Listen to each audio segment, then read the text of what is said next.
My name is Leen. I'm from Tralee, County Kerry, originally from Ballymacilligan. Back in the 70's, I was jailed. I was a political prisoner in Portlaoise Prison. I was in there for fundraising for the IRA, and I got 7 years penal servitude. I done 5.25 years in Portlaoise from 79 to 84. What was it that made you feel like you needed to do something at the time? What was the political background in Ireland? Oh, it was a terrible time in Ireland back then, from the massacre in Derry in 72. It left an awful mark on me. The British soldiers came in, opened fire on innocent people walking down the street. Just couldn't tolerate this carry on, no one to stand up against them.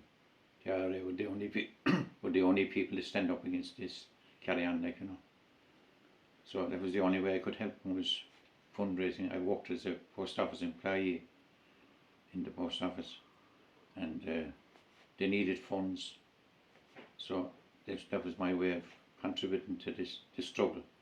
Mm-hmm. So. And do you feel like that the general population in Ireland at the time was sort of ignoring what was going on in the north? Oh yes. Well, you have to go back to the treaty, I reckon. The treaty was an abandonment of our own citizens. They were left to the whims of the Orange. All these crowds, sectarian, carry on in the north, No one seemed to care, and they're gloating over Michael Collins at the moment. But all I can see about Michael Collins is he abandoned his own people to this thing. And the Catholics in the north, they couldn't get a job, they could do nothing. Second-class citizens, they had no vote, they had nothing there. And there was no one to, the Free State government didn't bother once they just forgot about them, And what was the situation with housing and jobs for Catholics in the north at the time? Oh, they had no chance, no. Gerrymandering went on then. What was that? That was the elections, in Derry is a prime example there. There was so many Catholics in Derry, but still the Protestants were elected. How they managed it, gerrymander all the votes. So they had a kind of majority of there was a disproportionate amount of seats allocated to each both the Catholics and the Protestants, and then the Protestants were allowed more seats even though they only had the minority of the population. That's right, yeah. In certain areas. Yeah. And all that, the Catholic could get no job either, nothing, So. And they so were third-class citizens in their own. Do you know what I mean? Yeah. They were abandoned by the Irish government. That was it. The rest, they were at the whim then of the Orange Order. The British could send in who they liked in and shoot them on the street and all this. And do you think they were abandoned by the Irish people? Of course. Yeah. Anyone tried to help them, then it was locked up in Portlaoise. Yeah. Do And what was happening up there with internment at the time? Oh, internment without trial. It was all Catholics again then. What was that? That was when the British Army came in. They rounded up all anyone that was kind of thought was a Republican. They rounded up a lot of innocent people as well, threw them all into Lancaster or wherever it was that. I heard stories about people that would have been just walking the streets and they were just grabbed off the streets, innocent people, right, yeah. And locked up, and they could be sent anywhere, and the family wouldn't know where they were, whether they were killed, and sometimes they were killed, weren't they? Yeah. They were, yeah. Tortured and all kinds of abuse, to them, innocent or guilty. Terrible altogether what was going on there, And down here then, we didn't have internment, did we? Well, it was back in the 40s, even Dan Keaton and all them. There was a rake of people from Kerry whom I know, Portlaoise and all them. They were all interned back in the 40s. Were they? What they were, yeah.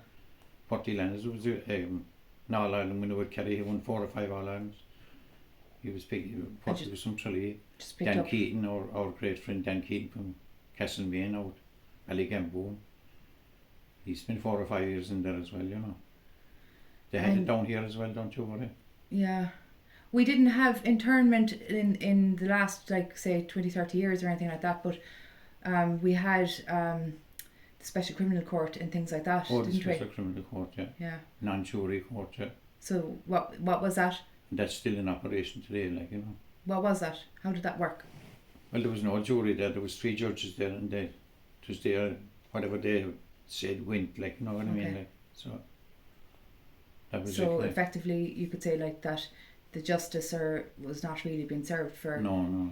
the selected people that were facing that, right or No. wrong. No, that was it. It was 3 judges there, and there was no jury, no nothing. So that was the carry on it down there, and it's still there at the present day, you know.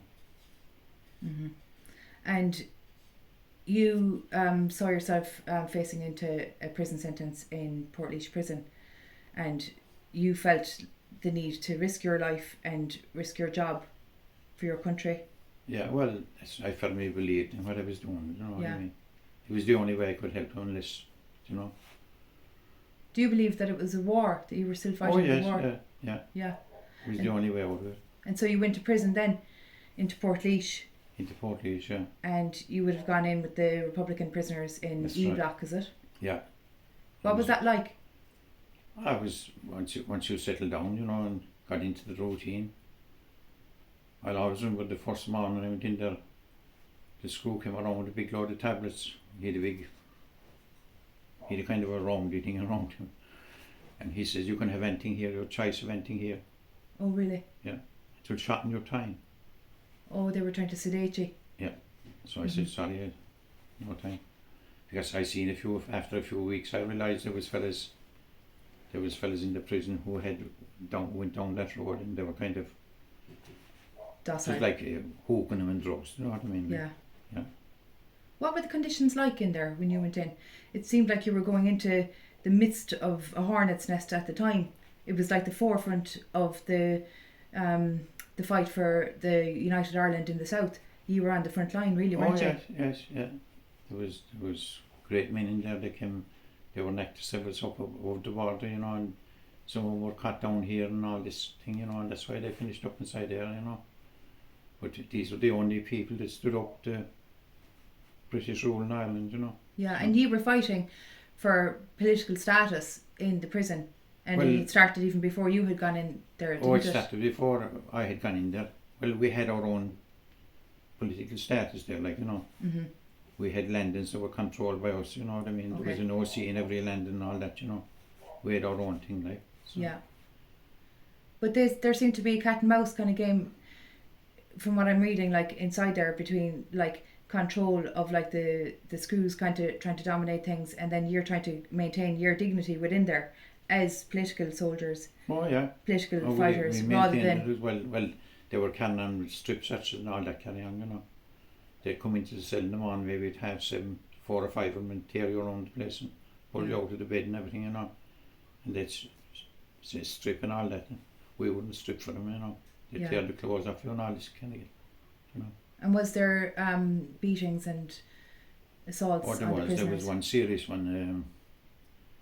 It was around 1983, I think. I remember it well because of the Dublin City Marathon was on, and they came in the morning. It was Sunday, and they usually didn't raid the cells on a Sunday, you know. But they came in anyway, and they were tearing around, and they went away again.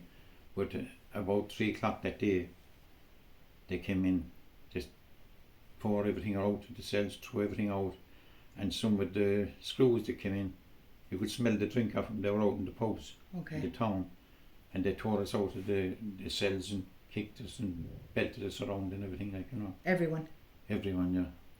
I can remember always Pete Ryan, who was from Arbroath, County Tyrone. Pete was next to me in the cell, you know, he was in the cell next to me. But the tearing and belting he got was unreal altogether. And they came into me after there was 5 of them there, and they put me down on the ground. But the week before, my wife had brought up them strong, the underpants and the vest, you know, there was some name for it. They were strong, but they couldn't get them off me, you know. They were trying to tear strip them. I you was down flat on the ground, and the sweat was rolling off the screws, and one fella left go where I got him with a kick under the jaw. I could drop him out the door. But, so if you were weaker physically, you would have been getting hammered. I'd get hammered, but I was kind of in fairly good old shape because the handball alley was there, and I was always playing handball and walking around, you know, the yard and all that caper, you know. But there was a few lads taken to hospital that time, you know. And was there any repercussions for that? Well, there wasn't really, but the only time there was repercussions was the time of what's his name? There was a screw there who delighted in beating prisoners, you know. And well, he got his comeuppance afterwards. We'll just leave it at that, you know. There was a lot of heavy duty kind of heavy stuff going on outside in Britain and the north at the time, and to be fair, there was some atrocities on both sides and of the conflict. But do you feel like that if something happened, if the IRA did something on the outside, that you'd get punished inside?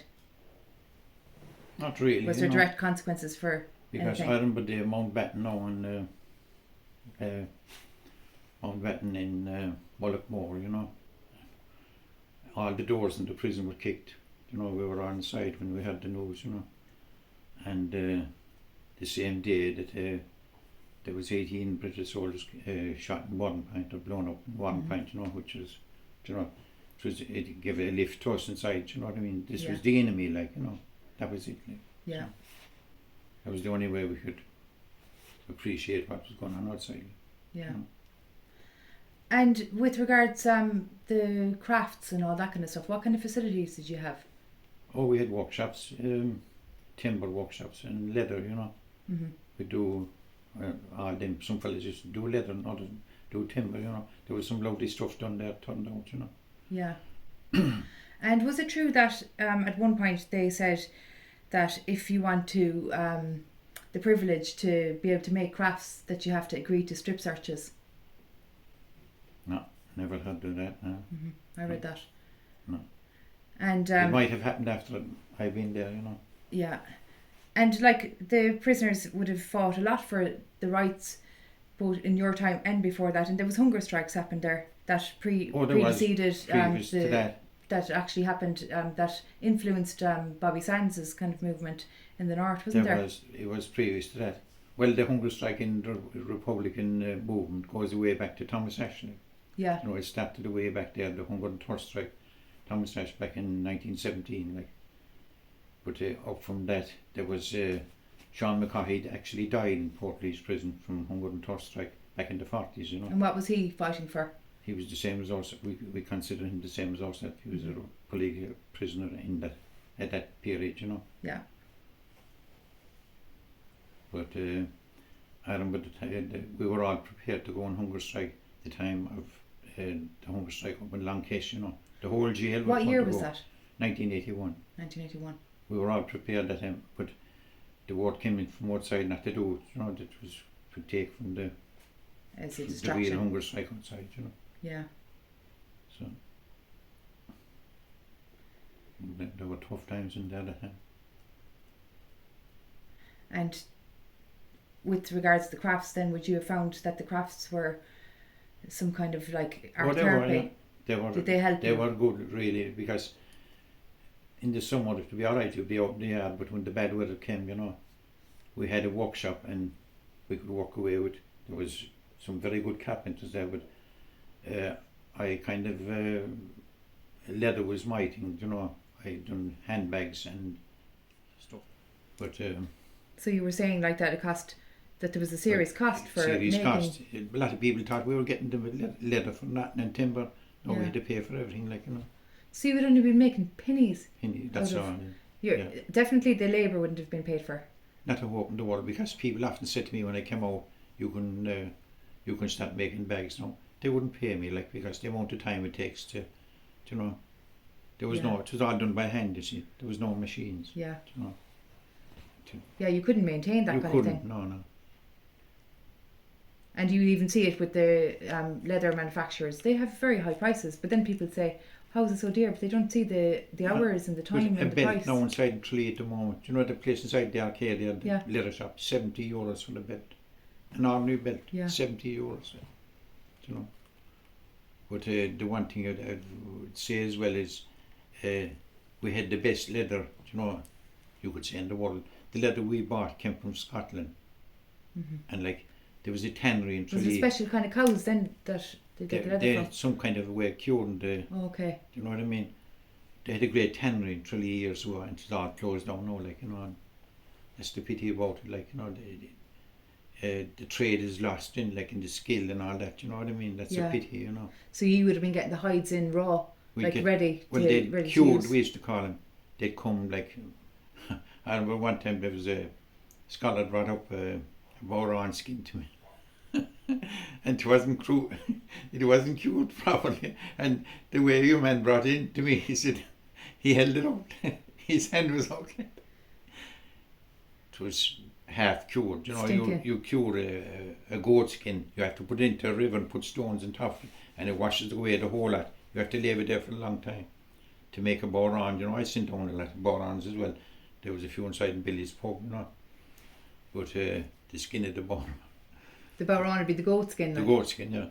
But if it didn't properly cure the pong of it, like this. Smell, yeah. Smell, yeah. But they would have soaked, in some countries they'd soak the leather in urine, wouldn't they? They'd cure it. Oh, yeah. To bleach it and things like that. But you didn't have to do that. The process, no, I don't know what the process, but they have to put it into something steeped anyway, and all the hair and the whole that rolls off it, And how's it preserved then, like that it doesn't actually rot?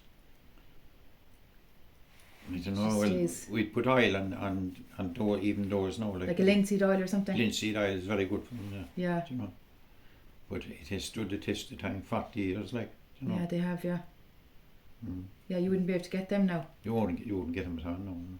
Not there. And how did you get into the leather? Did you just try out different things? Well, I was always interested in the Celtic kind of designs and all that, Yeah. And so, like, influenced by the Book of Kells designs and things like that. Yeah, stuff like that, Even that design that's around that picture there, an old newspaper came from America, and I saw the design around it, and I traced it with tracing paper. And with the leather, you put it on the leather, see that's modern leather. We used to get that from Scotland, Yeah. And it was fairly dear at the time. I think it was around £200 for a hide of leather at that time. £200? Yeah. And we'd usually get maybe a quarter hide, something like that, but you had templates then, you know what I mean? You put them down the leather and cut around them, cut your leather to the size you wanted, And you'd have to it's a tedious job, you'd have to wet the leather then and put on the design, and paint them with Indian ink after that then. What kind of tools were you using? Huh? What kind of tools were you using? There's a tool there in the bag. See, give me that bag over there. This is the nearest I could get modelling tools, we used to call them, This is a chisel for timber, Oh, yeah. Which is something similar to that. You see it there, it wouldn't be as edgy as that now, because when we put the design on, we had different sizes. So would you say you were kind of burnishing the leather? Yeah, when the leather was wet, you go around it after then, and press it down with this thing, and it would stay down. You see, you couldn't even see it there and that. Yeah. It would stay down, And you'd have to paint it with Indian ink after then. Go over it again, But and where did you get the Indian ink? There was a shop there, you could order stuff in the shop. You have to pay for everything, But the one thing I see in there, you'd get very good at, if you were shot to something, you couldn't just go walk down the town and buy it, like. And some things they couldn't get, so you had to devise a thing, make it yourself. Yeah. You know what I mean? Yeah. So you become very creative. You'd be creative after it. Everything was an opportunity for a tool. Yeah. Yeah. But they were very strict on hacksaws. And we were inside one day, and the hacksaw blade broke, and there was dust inside the workshop. And the bits of the blade, they wouldn't leave us out of the workshop. There was bits of the blade everywhere, and you had to find the blade before they leave us out. So you had to put it all back together, kind of in place. Together, exactly, they wouldn't leave us out, you know what I mean? Yeah. And just in case you might cut something, like handcuffs or something. Were you handcuffed? No, we weren't handcuffed inside the jail at all. Did you get to wear your own clothes? Oh, we wore our own clothes, yeah. And was there any point that they tried to make you wear the ordinary prison No, clothes? we wouldn't do it. That was it. We'd go all as naked as they say. You go on strike. That was it, yeah. Yeah. And what other kind of crafts did they have inside there? Well, there was fellas making spinning wheels and tables. There was beautiful tables. Yeah. You know what I mean? But one time they caught, there was jelly night caught inside the jail, you know. Okay. And the workshop was full now with everything. Even I had some lovely stuff there. They came in with hatchets, sledges. They broke everything down to the smallest, broke tables and spinning wheels. We saw nothing. They broke everything. They broke all your tools, everything. Broke everything. Yeah. So. And we were months in. They wouldn't let us. They had no workshop in for a long time, you know. But in the winter time, especially, you know, in the long evenings, you could go down there and walk away for a few hours, you know. What things, like you were saying, you made leather crafts. So, Yeah. like, that's an example of something that you made there, That's like the a picture frame. Yeah, that's the picture, yeah. And But you I made done- bags as well. I done handbags, rakes of handbags, and I done rakes of handbags and wallets and all that, you know. There's one, the Bobby Sands one, they've done the hunger strike. So you know. that's Bobby Sands. Yeah. And you would have actually, like, you wouldn't have drawn them onto the No, leather. that's the way we collaborated in a lot of things. The best fella at drawing mightn't be able to do anything else, you know what I mean? But that's the way we worked.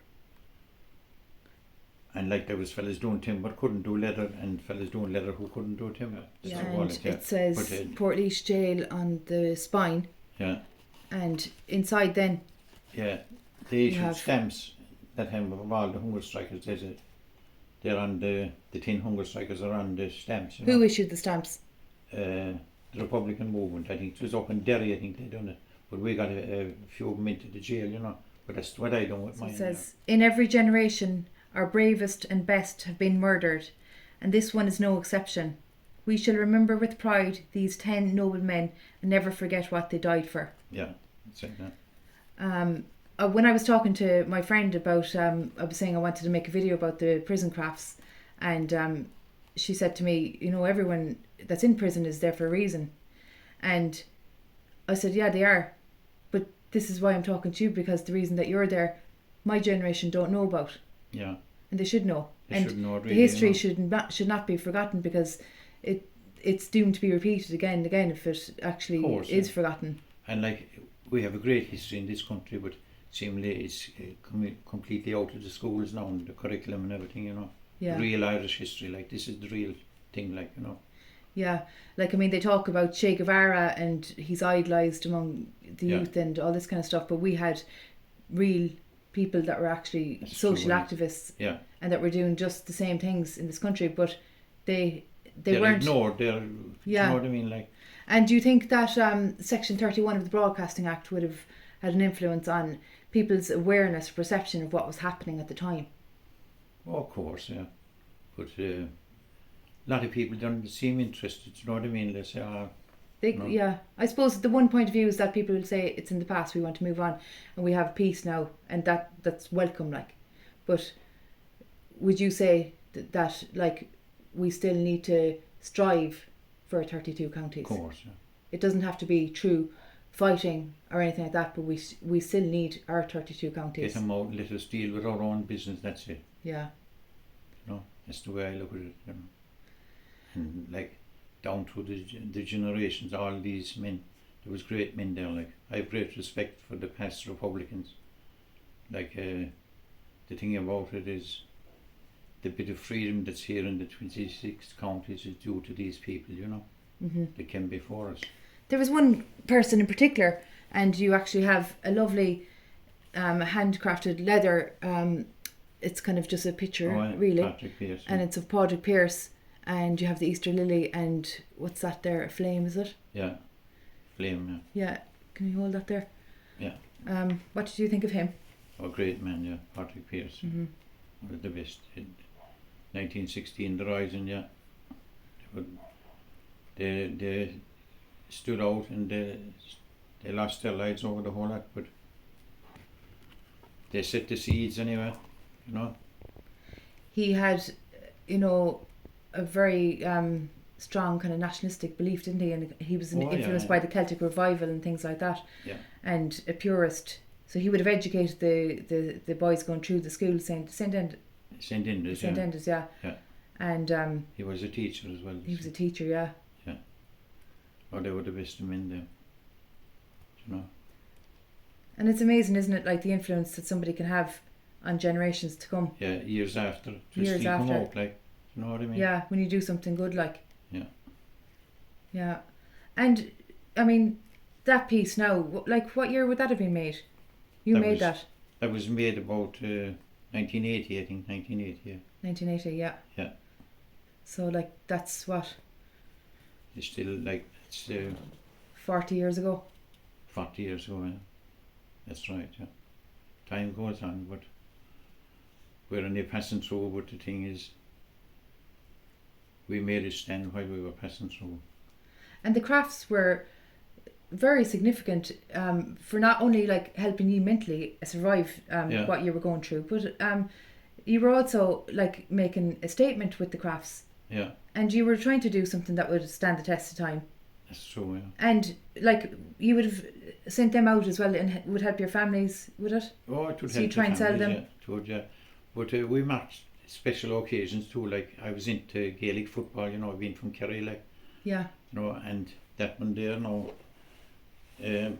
Kerry would have to win the 4 Sam in a row. Maguire Cup. The Sam Maguire Cup, and there was a 4 in a row there, but the history of Kerry is littered with Gaelic footballers were interned and locked up and everything down through the years.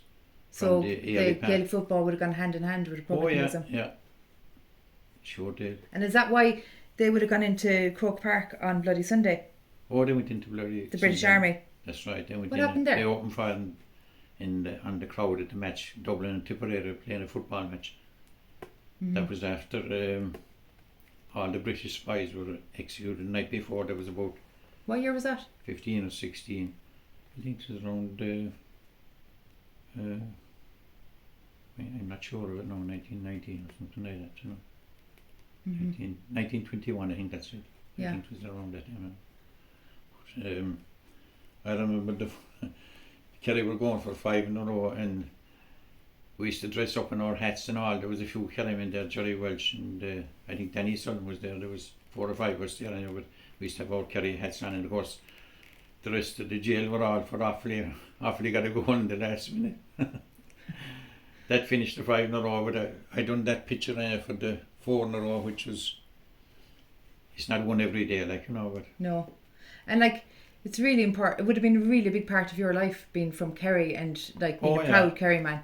Yeah, well, I was a proud Kerry man, but Kerry has a great history anyway in that line in republicanism and in Gaelic football, you know. You wrote a book, didn't you? I wrote a book when I came out, yeah.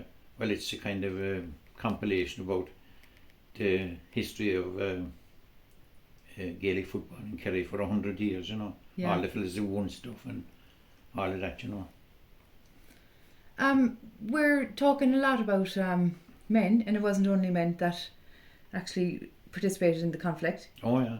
There would have been women like imprisoned as well, wouldn't there? Oh, there was. And yeah. There would have been women making prison art too. There was, yeah. There was. I actually have something I'm going to show you as well. Now, so this would have been. Hold on to that there now.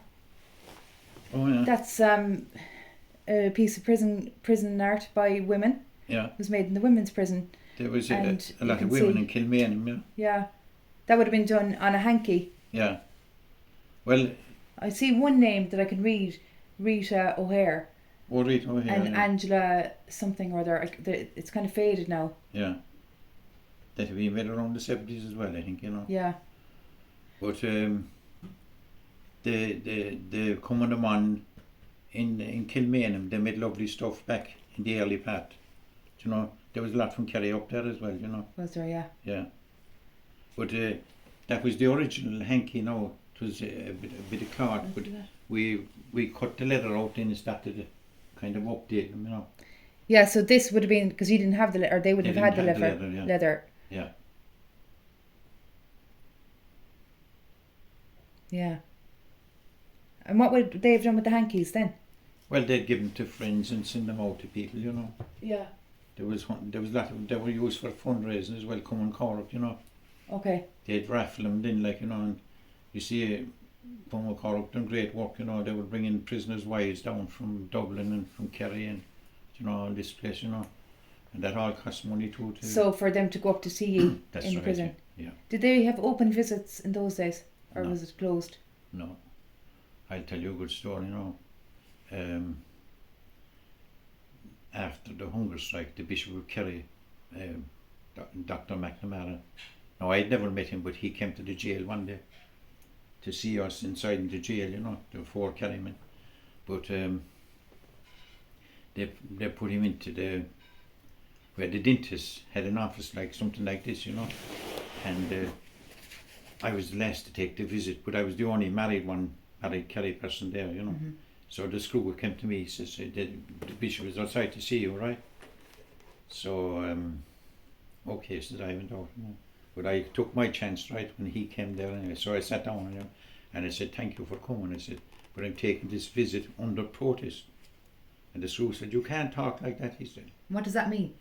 Well, it meant that when my wife and 2 kids came up, I couldn't sit like the way we're sitting now. Mm-hmm. There was a mesh wire there was glass, there was everything. And the bishop said, what are you talking about? Well, I said, it's lovely to see you. And I said, you went to the trouble to come to see us. But I said, when my wife and 2 kids come here, there's a mesh wire, there's glass, the whole lot between us. Oh my God, he said. But they didn't have that for him?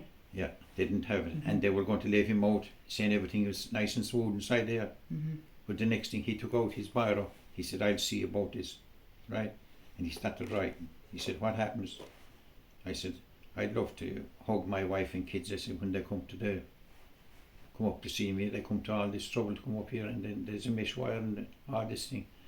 And the bishop wrote all this down anyway, and it was about 2 or 3 years after the mesh wire came down. Mm-hmm. And other people claimed it was they got it down. But I'm not making any claim, but I'm saying what the bishop done. I think he did it. Because he was the man behind getting all this thing down, like. And why do you think they would have had those kind of well, they were afraid you'd pass them. prison breaks and things went on there, wasn't there? Oh, there was. Well, it wasn't in my time, but yeah, slightly before. There was a helicopter escape and all these things, you know. But and they tried to blow up the prison as well another time, didn't they? Oh, they did, yeah. Yeah. They tried everything. Even going back to Dan Keaton's time, they burned it, like they burned the jail back in the 40s. Yeah. Oh, Portlaoise? They burned it, yeah. Yeah. You know. And in other prisons they were making different kind of things as well. I have a piece here. I'm going to show you. And this was made in the Curragh. Oh yeah. And that's on bone, actually. Beautiful, Did you make anything like that? No. That's an old piece, I think, now, isn't it? Well, it's a bone, isn't it? Yeah. It's well done. Yeah, really nice. Well, there was fellas, they were making rings inside as well, you know. You could make rings, you know, silver rings out of coins. Jewellery. Yeah. And they would have made things out of where they'd cut out maybe like the fish of the coin and things like that, wouldn't they? Oh yeah, you could make a badge out of it. The old 5p. There was a greyhound and a hare and all that, you know. Yeah. And they'd cut out them, would they? Yeah. Cut them out. And like with the basic kind of tools then, and just spend a lot of time, everything was done by hand. There was probably no... You had plenty of patience inside there, you had plenty of time to do it. There was no machinery really, was there? No. Very yeah. little, you know. That's a very old piece, I think, isn't it? Yeah. The common strain is the harp. It seems to appear in harp. everything, doesn't it? It does, yeah. Why is that? That's our emblem. That's our national emblem. Do you know? The symbol for Ireland. Yeah. Yeah. And what about this harp here, like? Oh yeah, beautiful, yeah. Well, I think there's a man from Mayo made that now. It's exceptional crafts, isn't it? There's lovely stuff in it. Yeah. Harps and like even today I might go into a house somewhere and I'd see a harp or something or up on a thing. Oh, you sent out that harp and all this thing, you know. But they're a lasting job, you see, they're beautiful crafts. piece of craft, yeah. Yeah.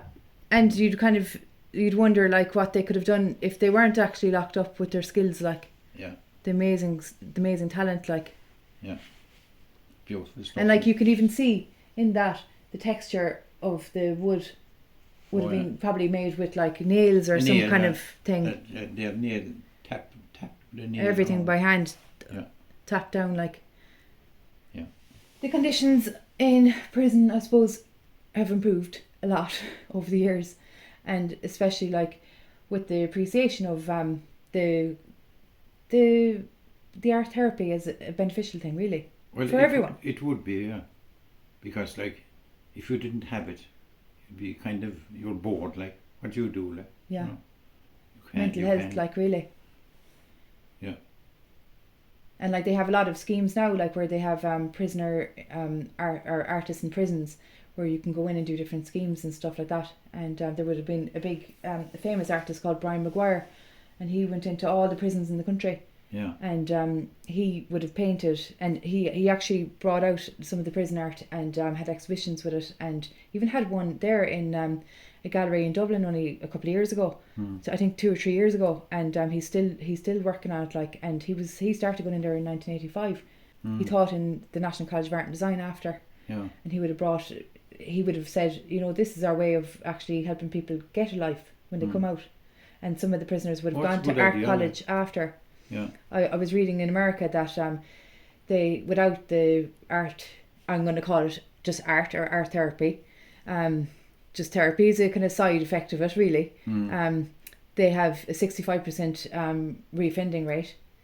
That's without art. And when they introduced the art programs, where they gave them like the similar thing to you had the workshop, and you could make stuff and actually sell it and bring it, do things like that. They were making money to be able to give to their family, and actually gave them a sense of purpose. But there was only a 5% reoffending rate after they had the art. So it is working, like, and it did work. It meant a lot to you at the time. Oh, it meant a lot, because it's a long day. If you don't, it's great to work with the hands. There was a handball alley there. Do you know what I mean? It was good. I'd go to. And being from Ballymac, handball was a big thing, wasn't it? Handball was big. We have a few I wouldn't All-Ireland, say I was a world champion, but I was able to hammer around anyhow. Yeah. And would you play football in there as well? Oh, we had football, there was some great games. Munster and Ulster. The whole place used to be out, up on the top of the roof now, looking at the games. The belting they went on. Oh, you can be sure of it. There was some welting going on. So there was more than football happening, was there? You couldn't be sure of that. But like, there was some laughs there too. There was a dentist there, and a fellow went over one day. He was getting new dentures, and she was an old lady, but she was putting the dentures into his mouth and they wouldn't fit. So your man was there, and she says to him, "You are Robert McNamara, aren't you?" "No," says my name John G.